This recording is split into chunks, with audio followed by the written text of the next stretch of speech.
Alright, here we go. We are going to do a little comparison deep penetration between the Hornady SSTs and the Hornady Black 6.5 Grendels. We're out at 100 yards. We're going to drill into our wooden ballistic gel block and see which one goes in deeper. So y'all stay tuned.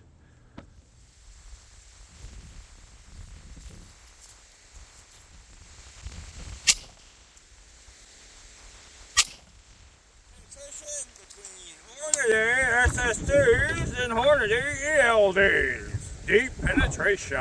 Yeah.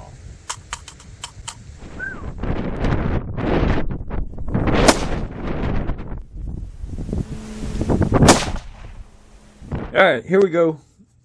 Got Hornady Black right here and their SST. This is 6.5 Grendel. We're doing deep penetration out at about 100 yards. The Black, the SST. We're going to go ahead and see which one drilled into the wood further. Simple and easy. Let's go. Alright. Into one.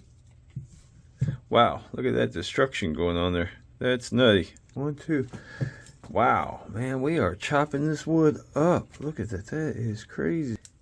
Out the third one. Looks like we might be to the end.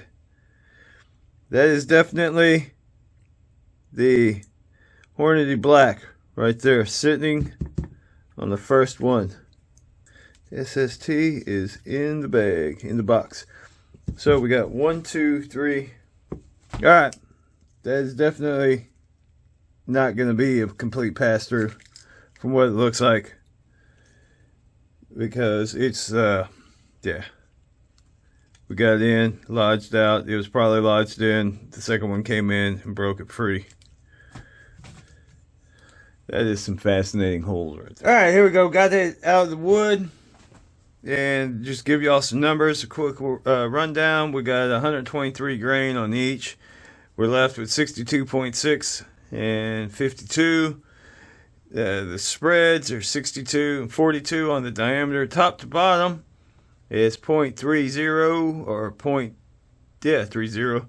and then 0.39. Now the interesting thing about the the Black, ta-da, is it completely folded over. So that was kind of interesting to see the bullet do that. And then here's the bottom. There we go. So that would be the bottom of that one. And yeah, we got some wood in there, but this kind of did the whole whoo, you know, little put the hair to the side thing going on right there. So the SST just barely, I mean really just barely dug deeper than the ELD. So I mean, that's not a whole lot difference between the two. If you were wondering which would actually go a little bit deeper, that is what we got going on. So there you go, and thanks for watching.